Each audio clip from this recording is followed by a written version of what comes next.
Welcome to Dispatch Live. I'm sorry if that was a particularly long pause, but we had a especially spicy green room conversation that we did not want to leak into the main Dispatch Live. So, you're just going to have to be left wondering what that was.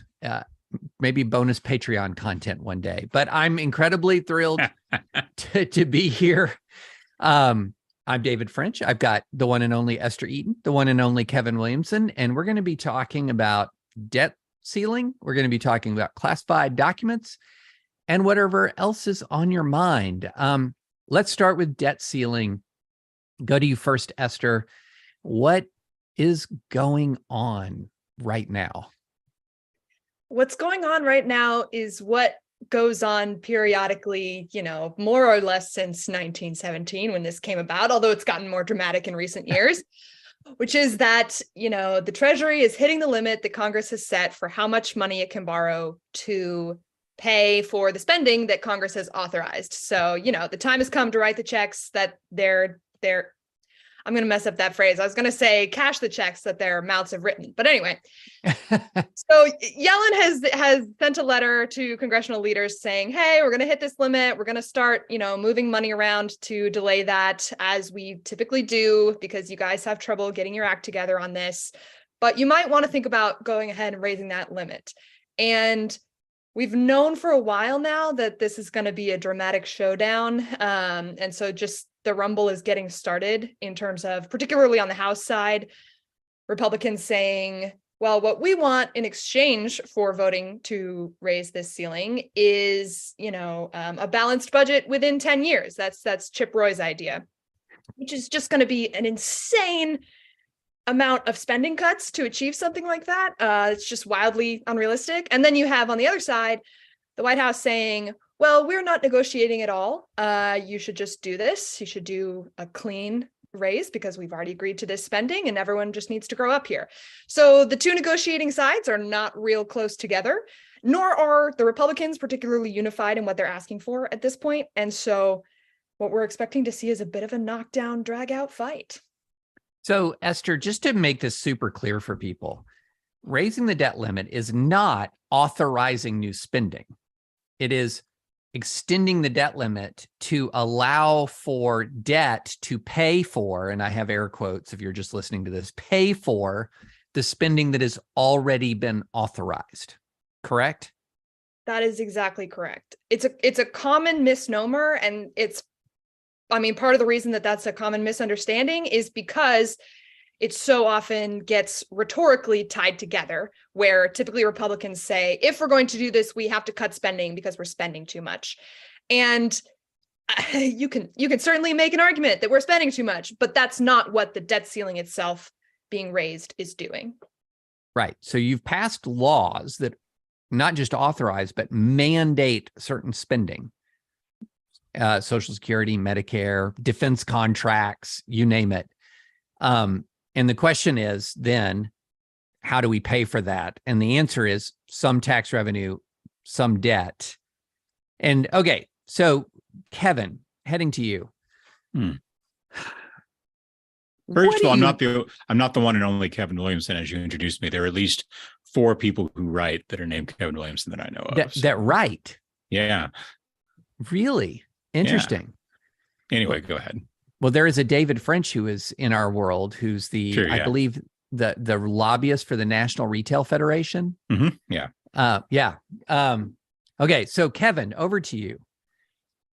What is going through your mind when you hear Republicans saying we need to use the debt ceiling to engineer some fiscal discipline in the United States of America?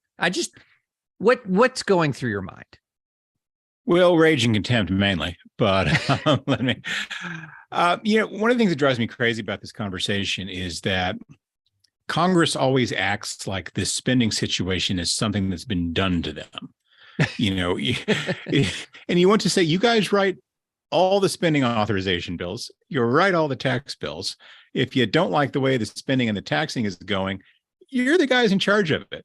I think American Express has the thing where there's no actual credit limit on the cards. And but if I go out and try to buy a Lamborghini, I'll get a phone call and they'll say, really, we're not approving this. This is not going to happen. But if they did approve the Lamborghini and I got stuck with a Lamborghini I couldn't pay for, and I were a Republican in Congress, I'd be blaming American Express for approving it, essentially, for making good on the decisions and requests that I made. That being said, the only check you really have to write is the interest on the debt check. You have to make good on your financial obligations. Otherwise, you have a default, and that's a real serious thing. We've seen defaults for countries like Argentina. No one's really ever seen a default for a country like the United States. That's, depending on the year, between 1/5 and 1/4 of the world's economic output. So if the government of that country defaults, that's going to have some shock waves that we don't know what they would look like. And because I'm a conservative, I'm risk averse, and I don't want to see that happen. That being said, there's no real reason why default should be much of a threat. The federal government will take in about $5 trillion in taxes this year, and it'll owe about $500 billion in debt payments. So it's got the money to make good on its basic financial obligations to bondholders and such, and to avoid a default. Now, it might cause all sorts of other chaos in the world. So I would prefer that this happened in a more orderly and predictable and stability-inducing fashion than the way it does. But I don't think that, never mind Republicans, but, sort of we as conservatives, or we as people who can count and do math, should allow the talk of default to be used to buffalo us into accepting another open-ended period of fiscal indiscipline. Eventually, the books have to be balanced. Eventually, you have to make good on this stuff. And there's really no such thing. I always repeat this until people will get it, which will be never, but there's no such thing as a tax cut when you're running a deficit. It's a tax deferral. These bills eventually come due, and the money that you don't want to spend now and do without the returns on, you'll have to do in the future at some point with interest. So Republicans, in the Trump years, pretty much gave up what little credibility they had on the issue of fiscal discipline. They didn't have much going into that. But irrespective of how we feel about, the Republican Party as a kind of, moral entity in politics, it's probably going to fall to them just for naked political reasons to be the party that pursues fiscal responsibility, although not necessarily. The example I sometimes point to is the Canadian crisis in the 1990s, when they had a left-wing government, when they had their financial crisis, their fiscal crisis, and that government instituted a package of reforms that was essentially, $10 in spending cuts for every dollar in tax increase, which would be better than the best imaginable deal for a fiscal conservative in the United States to think of. They did that, of course, because they didn't really have any choice. And once all the bad options are taken away and the good options, the only thing left on the table, and it's easy to make the right decision. And one hopes that, the United States gets ahead of this before we get forced into a decision like that. Because again, with no disrespect meant for Canada, it's not economically all that important a country in global terms. And I'm going to get hell for that, but it's not. It's a relatively small economy, at least relatively small relative to the United States. And we're not only putting ourselves at unnecessary risk, but we're putting the rest of the world, the world economic system, at unnecessary risk, particularly given the unique role that Treasury securities play in, capitalizing banks and insurance companies and things like that. If the thing that you were using as when you use the term gold standard and get 5,000 emails about the real gold standard, the thing you're using as your AAA rated basis of risk-free stores of value, if it starts to look like it's not that, then that introduces all sorts of risks and new calculations that have to be made, which introduce all sorts of additional costs, which makes the entire world economy less efficient than it could be. And that costs, real money that has real effects on people's lives. It has to do with, how many calories poor people in poor countries get to eat, and whether their houses are warm and things like that. Every little bit of efficiency matters on the global scale, and we should do our best to be a force for stability rather than one for instability. So, Esther, a quick question, and then we're going to go on to talk about some classified documents. Is there any sense? We know starting positions. Biden says clean debt increase. Proy says, balance the budget in 10 years. Those are not the ending positions. Do we have any sense of any outline of a deal here? Or is this yet another situation where everyone is saying, well, a deal's going to happen, but we're going to also have to feel some pain before we get there? Is there any sense of an outline here, or are we flying blind at the moment? I haven't done enough, reporting on the Hill to have a clear vision for you of what a deal could look like. And we're in early stages of this at the moment, so it's hard to say. I mean, I do think that don't want to say no one, but generally the expectation isn't that we're going to have a clean raise or that we're going to try for some sort of budget balancing miracle. So some of the things that can happen in the margins are, unpopular social programs. So I just mean in the sense of the type of, this is woke spending that Republicans like to point to. Maybe if they can get something cut there that they can claim a win from.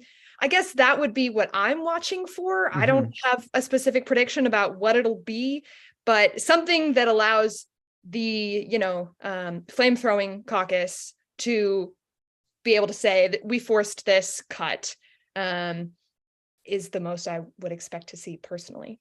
I'm very curious. It would be interesting if the Republicans would act like they believed in their own rhetoric and say, look, we control the House, Democrats control the Senate, they control the White House. We want a balanced budget. Let's sit down and see what a deal would actually look like. What would they agree to? It's not going to be, $10 in cuts for every dollar in tax increases, but presumably there is some long-term, maybe not budget balancing, but budget making sane deal that Democrats would agree to. But you're not going to get a great deal when you only control the House. Yeah. One thing I just want to throw out there, and look, I take Kevin's point very well that the Republicans don't have any moral credibility or intellectual credibility in their argument for less spending, but less spending and greater fiscal discipline, even if motivated by pure negative partisanship, is still greater fiscal discipline. But the tail of the tape here is really fascinating to me because what is it that Ted Lasso says? A goldfish has the shortest memory in the animal kingdom. I'm no goldfish. So I remember just in the recent last couple of years, not just fiscal responsibility being abandoned by the GOP, but being mocked by the new right for the very idea that fiscal responsibility should be any kind of focus of the right in America. And look, the Trump administration lived up to that. There's this pattern that says in the last 20 plus years where you would see a recession would be a spike in deficits, followed by a gradual reduction of deficits during an economic recovery, followed by a spike if there was another recession and gradual reduction. Trump was the only president who had increased deficits every single year of his presidency, every single year, including in peace and prosperity. So the Republicans absolutely made good on their mockery of fiscal discipline. And I don't believe that they've had a come to Jesus moment, but I do believe in negative polarization. And that's a very strong force. Okay. Speaking of bipartisan problems or partisan problems or just problems, Esther, classified information, Joe Biden, where are we right now? Yeah, this is the one issue that's really bringing us together, which is that everyone has trouble keeping track of classified documents. So we're in some ways a very similar boat to where we were a few days ago, which is just that we went from one cache of documents being discovered from Biden's vice presidency to now a few and in multiple locations, specifically at his think tank office in Washington, which was the original, and then several more found in his Wilmington home, which is a place that he works from frequently and has throughout his career. And so where he would have, been authorized to have classified documents during his vice presidency, he had a facility set up, but they should have been returned after he left office. So From what the administration says, his lawyers conducted a search and found these, and they have since been returned to their rightful holders. The other thing, of course, that happened last week is we had a special counsel appointed who's going to look into this. So now we have two special counsels looking at classified documents cases, which is always exciting. I personally hope that they begin a beautiful friendship somehow from all of this.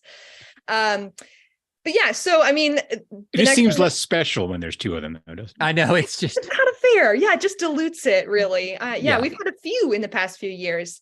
I propose that they form a club. Yeah. So he'll be looking into that. Presumably, top of the to-do list is figuring out how these documents got there. Who carried them, who should have packed them up and didn't, what went down. The things we still don't know is what is in these documents, like how much of a security threat it poses, and then who might have had access to them. Biden's team says they don't keep a visitor log for the Wilmington home. So we just don't have a clear idea at this point who might have had access to the secrets contained. But one thing, David, I want to ask you about is this narrative that I've seen popping up sort of over the weekend, which is not a new one. When I was looking at this, I found a congressional hearing on it from 2004. So this has been around obviously for a while, but it's this question of overclassification of documents, which isn't, a defense for the kind of top secret stuff that we're looking at with Biden potentially, but I think is an interesting question. So what are your thoughts on this? How much of a scourge is it? Oh yeah, that's a great question. So number one, I would say we overclassify at a large scale. There's, to me, no question about that. But at the same time, number two, even with overclassification, it's not hard to properly handle classified information. So there's too much of it, but it's still easily controlled, if that makes sense. So I'll just explain one reason why we have too much, or I think the principal reason why we have too much. It's not some sort of nefarious, widespread desire to reject transparency. A lot of it is plain old inertia. And here's what I mean. So when I was in Iraq, I had two computers. One computer was for non-classified information. The other computer was for classified information up to secret. So they were called the NIPRNet and the SIPRNet. And they did not communicate with each other. You could not email from a secret computer to a non-classified computer. If you sent an email from a non-classified computer to a secret computer, it wouldn't read it. They just didn't, they were separate universes. And then whenever you created a document on the secret computer, it automatically imprinted upon it classification markings. So if I just opened up and sent an email, it could say, "Happy birthday, Jim. I hope it's gone well. Did your family send you something? Since all, respectfully, David, secret." Because, and then it's secret. It's a classified document, even though the information in there shouldn't be classified at all. It's a classified document. It's generated in a classified system. It's stamped classified. And so I can't even begin to tell you the amount of routine correspondence that I saw that was stamped and marked classified, because it was just people emailing each other on the SIPRNet. And so that's a vast amount of classified information, just vast. Then you have this whole issue, especially in military circles, when in doubt, classify. So I'm not quite sure where that goes. So if it's between, now it's not when in doubt, make it top secret. It's much more like, I don't know if this is unclassified or confidential. I'll make it confidential. I don't know if this is confidential or secret. I'll make it secret. So a lot of this is just sort of discretion is the better part of valor, sort of institutional caution, operation of the automatic operation of various systems. And so if the one system where you can communicate freely is your secret computer system, what are you going to spend most of your time on? That one. And so it's a way in which like just sheer raw human nature and inertia combines to create a massive body of classified information. Much of it has no business being classified. It's not going to harm national security if you see it. But it's when in doubt, or just or just sheer, this is the system I'm on, or this is the document delivery system I'm using. And it's a mess. I do think there are some people who classify things as a means of keeping them from the public improperly. I do think that occurs, but that is not the overclassification issue at its core. In my experience, it's just sheer inertia. It's just easier to deal with this, and to deal with when you're engaged in talking to people who have a security clearance. It's easier to talk to them on secret systems often. So, Kevin, I'm really interested. It's easy for me to dive into the legal distinctions between Trump, what we know about Trump right now, what we knew about Clinton, what we know about Biden, and do these various comparisons. Can I give you an example of one of those that was just bugging me? Yeah, go for it. So Susan Milligan, writing in U.S. News and World Report, which is a real newspaper, writes this sentence, I kid you not. Legally, the differences between the cases of former President Donald Trump and sitting President Joe Biden are dramatically different, which is to say, she says the differences are different. That's a very interesting sentence. Then she goes on to literally write, of course, Republicans pounced, which appears in there later. So yeah, the differences are different, and it's really impossible to argue with logic like that. You know, David, you were talking with Sarah about this earlier on Advisory Opinions and the subject of classification. And I had a thought about that when the stuff happened with Hillary Clinton way back when, and I guess it was Comey who gave the press conference about, well, the statute says this, and obviously she broke the law under the statute with these 4 other criteria that we want to bring in. One of the reasons they brought that in, I think, maybe an unstated, obviously unstated reason, but is that basically every Bigfoot journalist, columnist, pundit in Washington, and a lot of lobbyists gets the occasional peek at a classified document. Mm-hmm. It's something people with power do sometimes to kind of, butter you up, or to demonstrate their power, or to, make you feel special, and with the idea of getting a favor out of you. And if, particularly if it got all the way down to the stuff that's just labeled confidential, if we were actually prosecuting all those cases, there wouldn't be enough courts in this country to empty out all the news desks in America of people who see this stuff from time to time. So I interrupted you before you got to finish your question, though. Yeah. So my question is, I'm trying to phrase it the right way. So for example, I see legal differences based on what we know between Biden and Trump. But as a matter of just political reality, is this the kind of thing that really takes the Trump prosecution for classified information mishandling off the table? Just as a matter I think likely it probably does. Not to fixate on Hillary Clinton again, but when the examples I like to use is when the cattle futures story happened, way back in the Clinton campaign in the 90s, before Esther was born.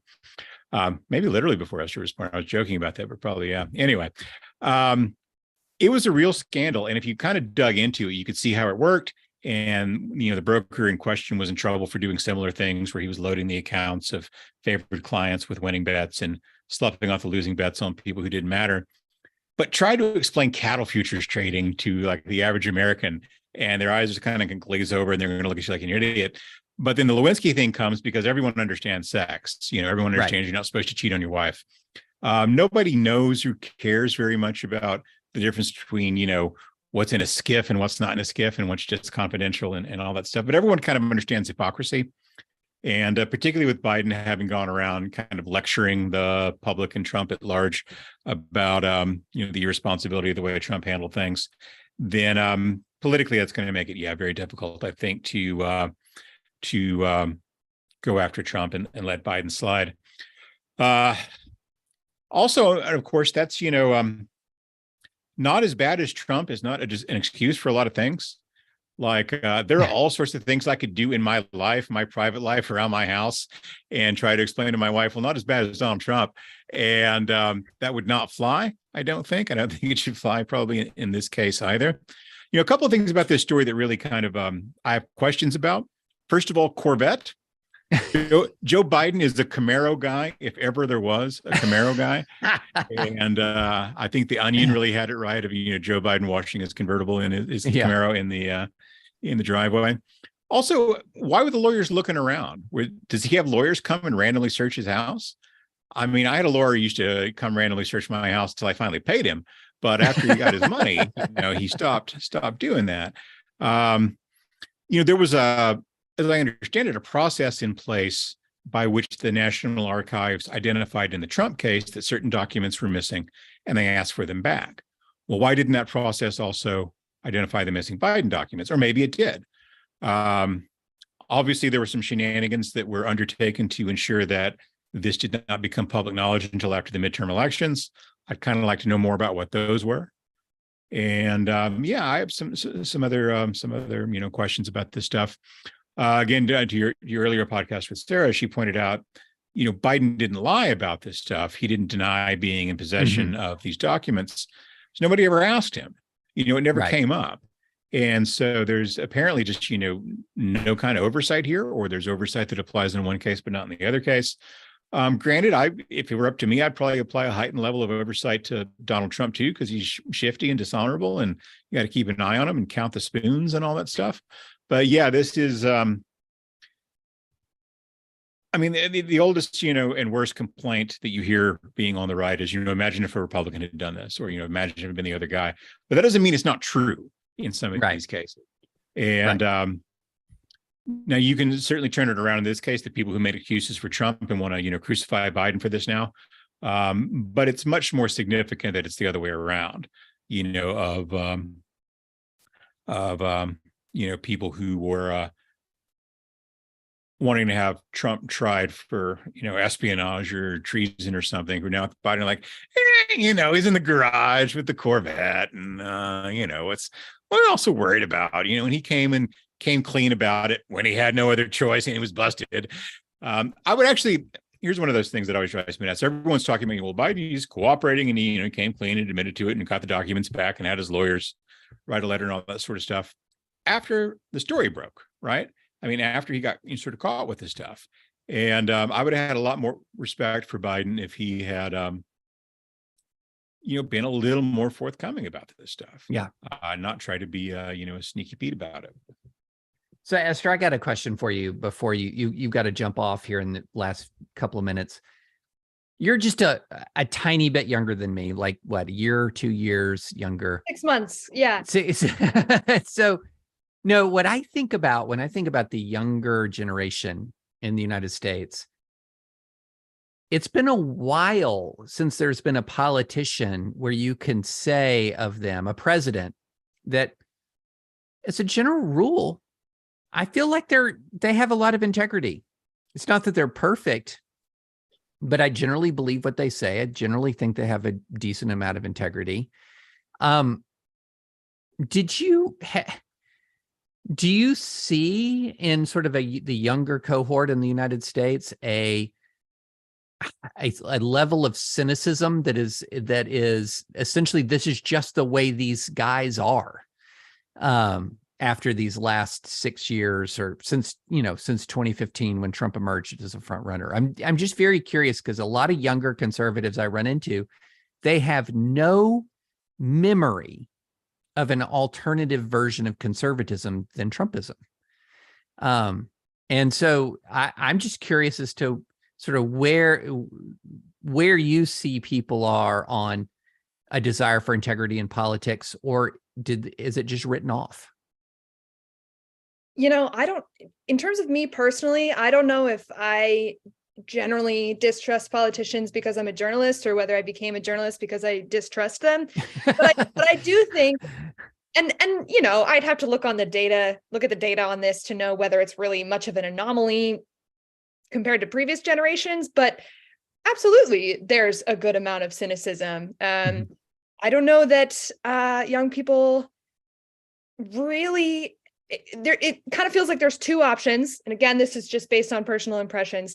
Either you check out entirely, and so you just don't think about it. And so in effect, you're kind of assuming that politicians are telling enough of the truth to get by, or you're paying attention enough to, pretty much assume that everybody's a liar if you get down far enough. And so why would you even, try to demand something else? Because that's not a realistic demand. So let's not waste our time on holding them to a standard that they're never going to meet. So again, hard to say for me personally, whether that's a historical anomaly, but I do think it's a pretty common sentiment. Yeah. Well, Esther may not want to be the voice of her generation, but no, you are. Tonight you are. 6 weeks after I was born, Richard Nixon was reelected in a 49 state landslide. So I think that Generation X has a pretty good reason to be cynical if we want to. Yeah. I was 11 years old when Reagan was sworn in, about to be 12. So for me, Reagan was the guy that I knew as, like, when I'm coming of age into politics and starting to pay attention to politics, it was Ronald Reagan, followed by George H.W. Bush. Both of them were men who, obviously not perfect, but you would think of them as having real integrity. Yeah. And then you follow that with Clinton, who I didn't think had a shred of integrity. And so you can see how it would shape you for about 20 solid years to think of the GOP as the home of presidents who had some real integrity, and the Democrats is not really. And those are formative. I mean, that's a formative stretch. And I know for me, it's been kind of a big reset moment to have all that scrambled. One of my favorite examples of a politician who actually could and was willing to tell the truth about sometimes embarrassing things was William Weld when he's governor of Massachusetts. And I liked him for just a lot of reasons, but he also had a sense of humor, which kind of made it easier. But one of my favorite stories about him was, you remember when he passed out at a press conference one time? Like he fainted? Vaguely, yeah. Yeah, he fainted. It was a press conference, some kind of public event, and he just fainted. And his press office put out some ludicrous BS story about he had gone in for a vaccine booster or something, and it had a reaction to it, and it caused him to get light, dizzy headed, and to pass out. And so someone asked, the press asked him about it later in the week, the next time he appeared, and they asked him about that story, whether he'd had a booster, and he sort of shook his head and he said, "No, but there were shots involved." And I thought that was pretty good. That's good. Yeah. All right, well, Esther, we need to. That's a great note. All right, thank you, Esther. All right, so Kevin, I've got a listener viewer question. I'll get it right. If it's known that debt will need to be incurred for spending that's being authorized, why can't the debt authorization be part of the spending legislation? Yeah, I was thinking about that a while back. I don't see any reason why it couldn't. I'm not aware of any reason of legislative procedure why those bills couldn't be combined. It's just not something that we've historically done. So, I suppose that would make these ridiculous omnibus spending bills and stuff we do that much more difficult to pass. Right. There are a couple of pressure points to get leaned on. There are these omnibus spending bills, there are military authorization bills, and, debt ceiling increases and a few other things like that have emerged as these kind of legislative choke points that people try to make the most of. What's interesting to me about that, though, is if you go back and look at it, of all the, kind of grandstanding confrontations and government shutdowns and other stuff that you've seen come out of these attempts of people to make the maximum political exploitation of these choke points, nothing big's really ever come out of one. Mm-hmm. A few things, but nothing that's like, nothing really world changing has, been pushed through one of those, at least not that I can think of. The closest I can think of is the sequester. And the sequester worked, which is why they got rid of it. It was kind of like, we're talking old people stuff now, but like kind of like Graham Rudman back in the day. I forget what they didn't call it, sequestering, then they had a different word for it. But when it started to work, they repealed it because they don't want something that imposes discipline on them. Now, the sequester was kind of one of the best public policies of its time, and everyone hated it, which is how you knew it was good. Here's an interesting question. So, and this is related. maybe this is a dumb question, but why does Congress have to vote to raise the debt ceiling if Congress has already approved the spending that occurred to incur the debt? That's a really interesting question. It's more interesting than you might think, because there's an argument that the debt ceiling, that the vote to raise the debt ceiling is essentially almost implied by the spending authorization. And here's what I mean. Section 4, 14th Amendment to the Constitution of the United States says the validity of the public debt of the United States authorized by law, including debts incurred for payment of pensions and bounties for services and suppressing insurrection or rebellion, shall not be questioned. So it seems to me that default is unconstitutional. Actual default, in other words, the validity of the public debt shall not be questioned. It's an interesting, and I've seen scholars. I guess there would have to be argument. a difference between an elective default, right, and one that you're just forced into. That's so far as I know, there isn't really any judicial explanation of that, but it's essentially saying that I've seen a number of scholars treat it as essentially the debt payments are guaranteed. Like this is required. Now, that's not the same thing. That's a little bit different maybe from raising the debt ceiling. This is talking about default, which you're talking about, that you have to make a certain amount of minimum payments, 500 billion, whatever it is, to maintain the debt service to prevent default.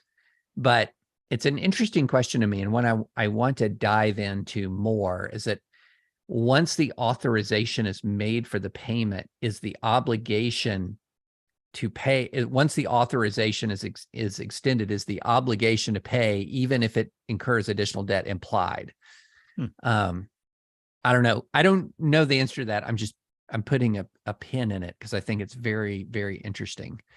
Well, if it really is unconstitutional to question the debts and credit of the United States government, I have been a flagrant violator of the Constitution for going on 2 or 3 decades now, because I'm convinced they probably will run into a situation in which they eventually find it difficult to make good on those debts. Yeah, I think that that's not going to bind private citizens from questioning it. Right. All right. So here is an interesting question. With respect to the cavalier treatment of classified material by public figures, what is the process to return to normal expectations about the treatment of classified information? I have an idea.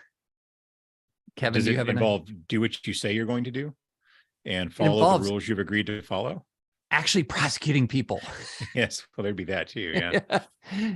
Making them pay a consequence for the failure to comply with the law. And that's your source of a reset right there, because I don't see the political process holding anyone accountable. Do you?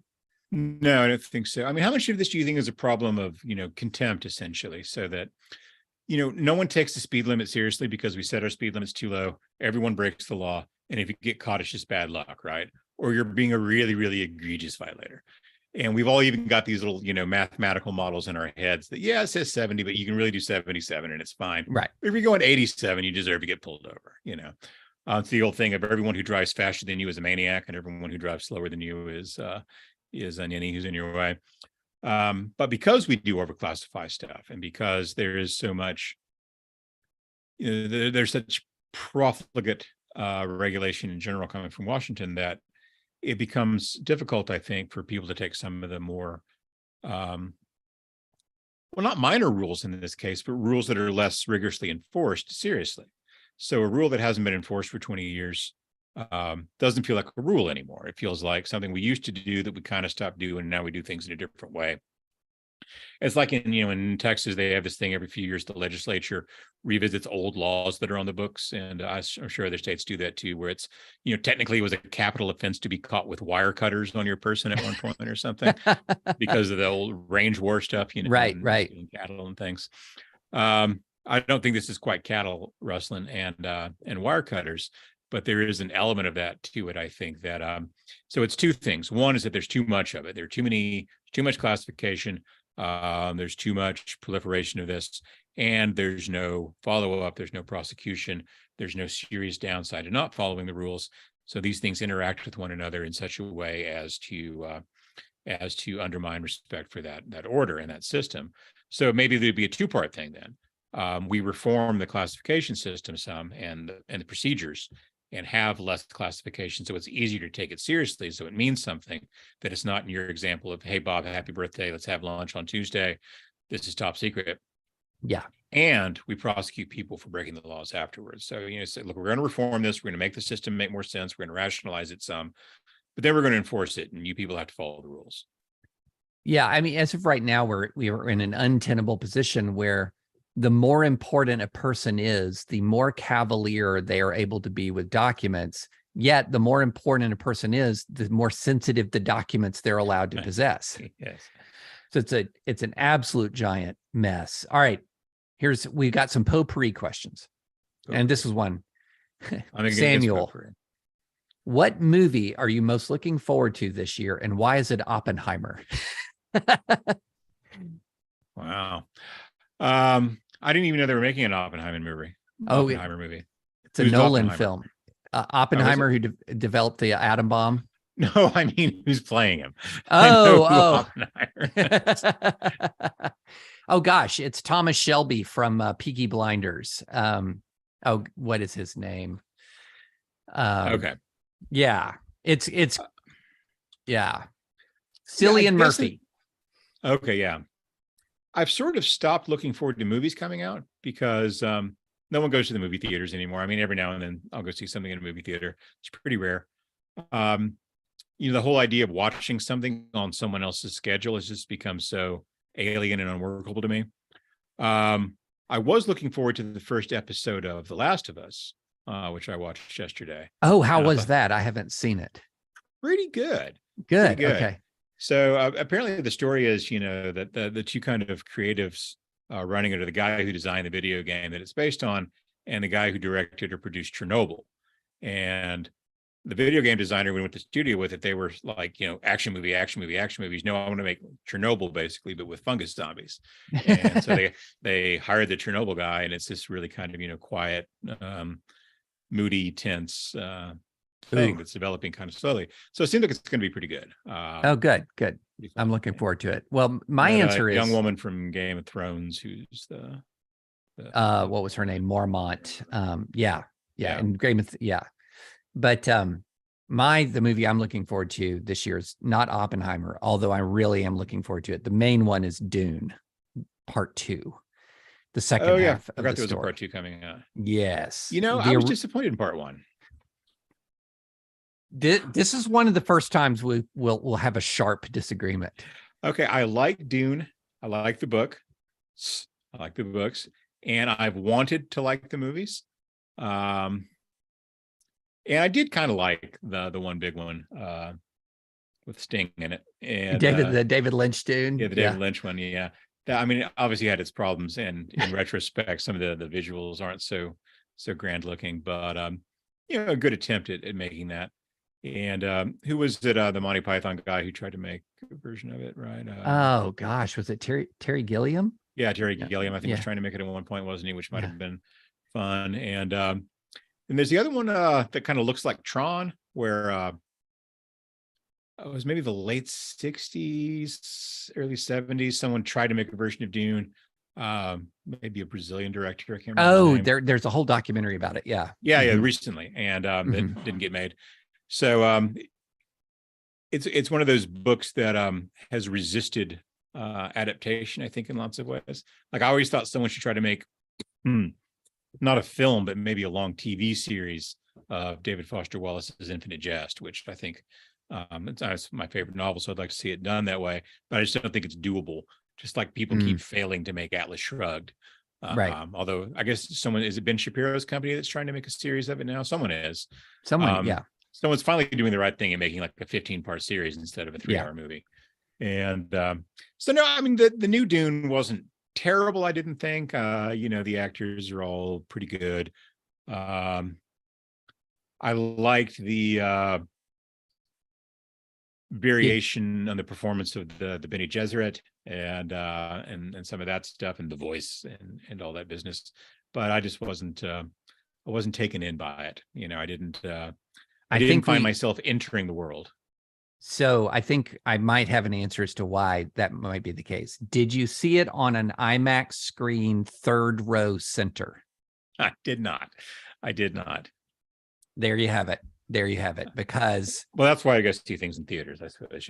Yeah. IMAX, it was beautiful, immersive on IMAX. But I have not seen a movie in anything but IMAX since the pandemic.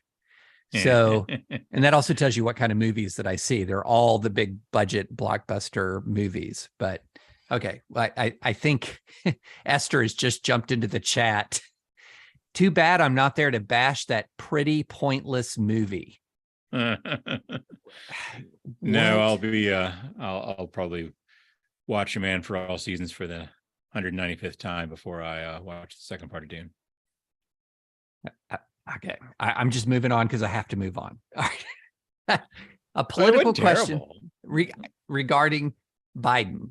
Isn't this scandal, the document scandal, a good thing for Democrats? He's a weak 2024 candidate. Isn't this a kind of a convenient way to get rid of him that's not too ugly?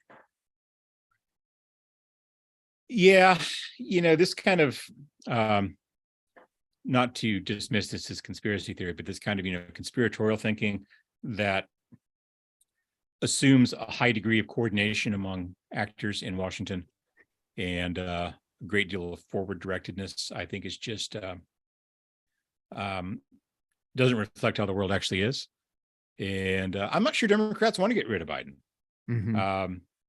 If there were a knight in shining armor ready to take his place, that would be one thing. But I mean, what do they got?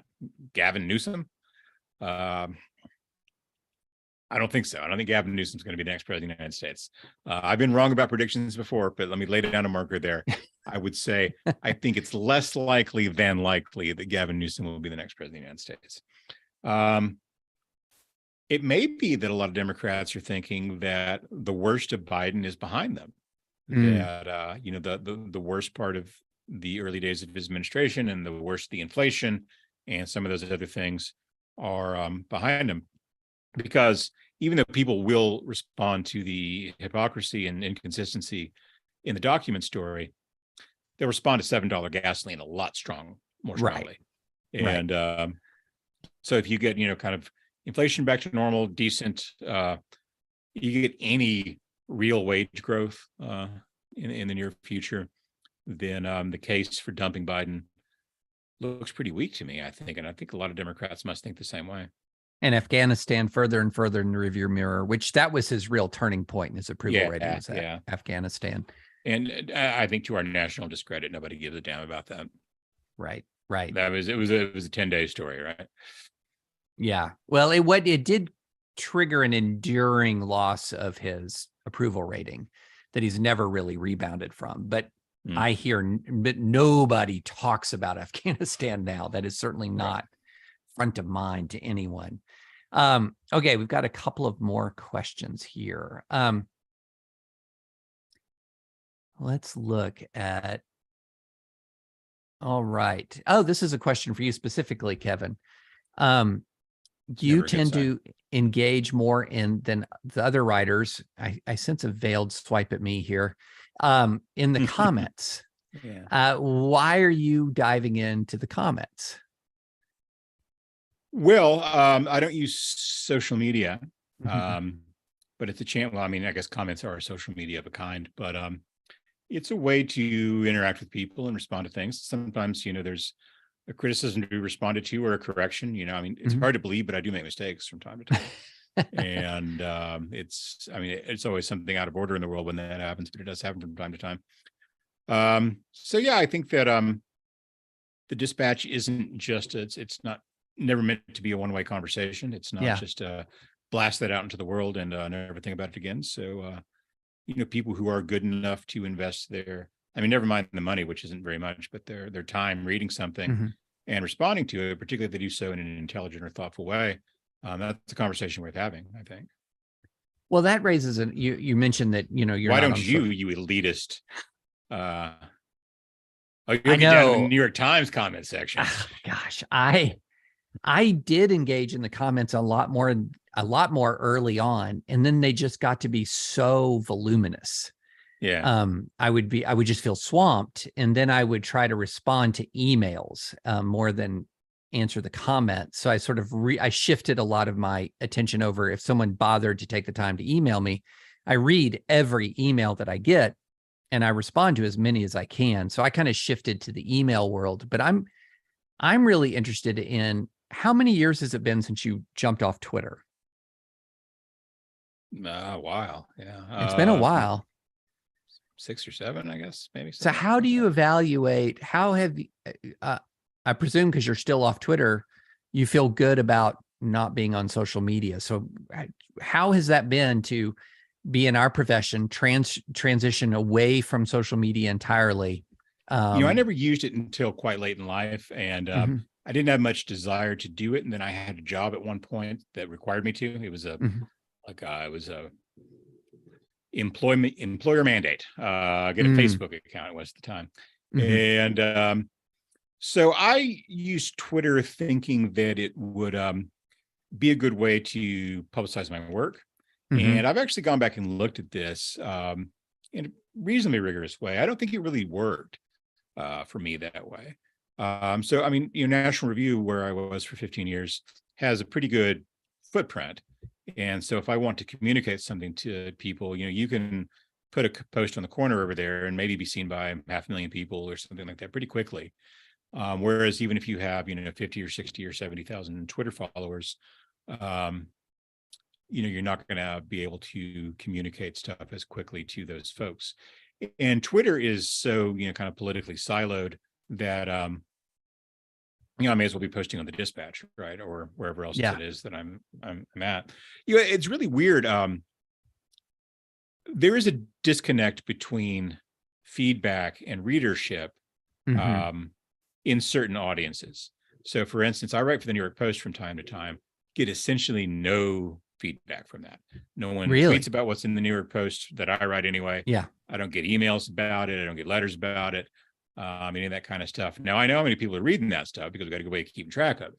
Yeah. And whereas other times I'll do or write things in other contexts that have a much smaller readership, but get some, big social media reaction for one reason or another. I wrote this thing for National Review years and years ago about Anthony Scaramucci when Mhm. he had his, 5 minutes of fame. And Right. and I wrote about this thing of New York guys who try to talk like they're characters from Glengarry Glen Ross, and which is funny because David Mamet writes for National Review now, so that's Yeah. a nice thing. And for some reason, like 2 million people read that post. Yeah. Yeah. It just it just kind of caught fire for whatever reason. So of all the books, articles, and everything else I've written, that is, I think, still probably the thing that's been the most read, and a lot of that was social media driven. Some couple of big accounts. Yeah. Check this thing out. I've really dived into the numbers because I'm just discontent with Twitter. Hmm. I dislike it strongly. I don't like what it does to us. I've always sort of thought that it was important for me to be on there because it's one, especially at the start of the Dispatch, that was one of the number one ways that people found us was through my Twitter feed, Jonah's, Steve's, others. And I'm just really, but now that I've seen what it's become and what it does to us, I've kind of rolled back my engagement. And I really dived into that question of how many people read what I write through Twitter. Yeah. And the number is really small as a percentage. A good email list is infinitely better for reaching people than a big it feels Twitter bigger following. than it is. And it feels bigger because so many media people are on it. And so, if you get, retweeted by whoever, it feels like a bigger thing than it actually is. Well, hard numbers. I think I put this in our Slack once.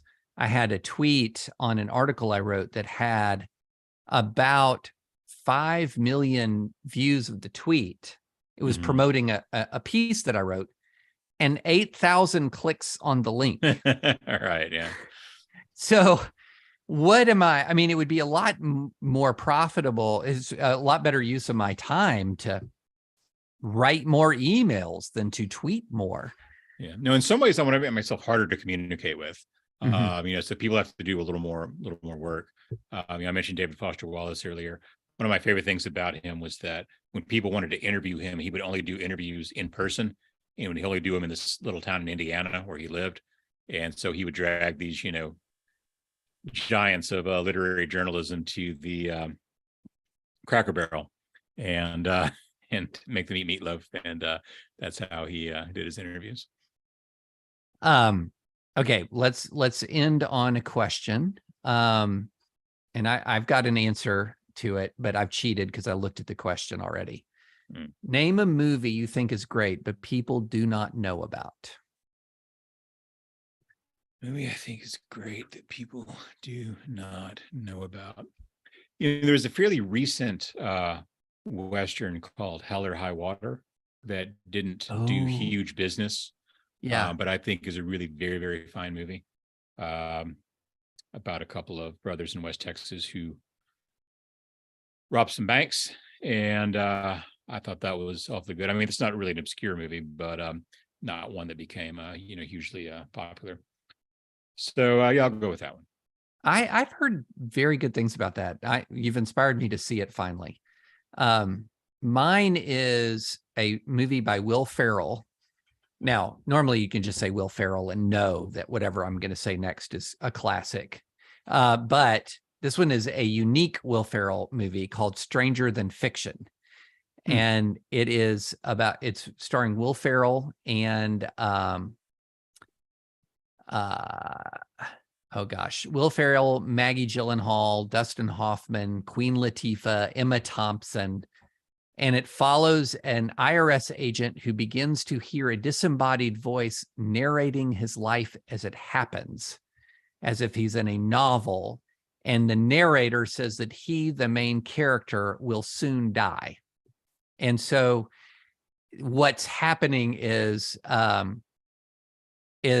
there's an author writing a book, and the book and this, what happens to the character in the book is what happens to this Will Ferrell character in real life. Yeah. And it's really good. And it's very thought provoking about free will, destiny, et cetera, et cetera. And it is really well done. So it's called Stranger Than Fiction. Try it out. You will not regret it. Yeah, I like that. Even though it was a good movie. Yeah, you saw it? Okay. I did, yeah. Yeah, I normally see everything Will Ferrell does. Did you see his one-man show on Broadway where he's W, called You're Welcome, America? No, I have not seen that. Pretty good. They drop him in like from a helicopter at the beginning, and yeah, it's pretty good. Yeah, I need to see it. I just saw Spirited, the musical he did with Ryan Reynolds, which is a takeoff on the Christmas Carol. Yeah, I haven't seen that. Yeah. Super. I liked it, but I'm a fan. I'm easy to please. I still think Anchorman 2 is one of the most underrated movies in the history of American cinema. It's loosely the birth of modern cable news, and it's hysterical. So have you seen that one? Yes. Okay. Well, you don't have the same enthusiasm. I'm already determining that we have slightly divergent movie tastes. I think we have slightly divergent a lot of things, David. I think that's right. All right. On that note, this has been Dispatch Live, and we'll be back next week. I think we already have a great lineup for next week. So looking forward to seeing you. And that will be actually my birthday. How old will you be, David? 54 years old. It's not a bad age. Yeah. No, it feels younger every day. So I'll be back next week, and we will see you then. And thank you as always for listening, and spread the word about the Dispatch. You guys who tune into Dispatch Live are the folks who are Dispatch ambassadors. So keep on evangelizing our good work. We appreciate it. And we'll be back. Thank you.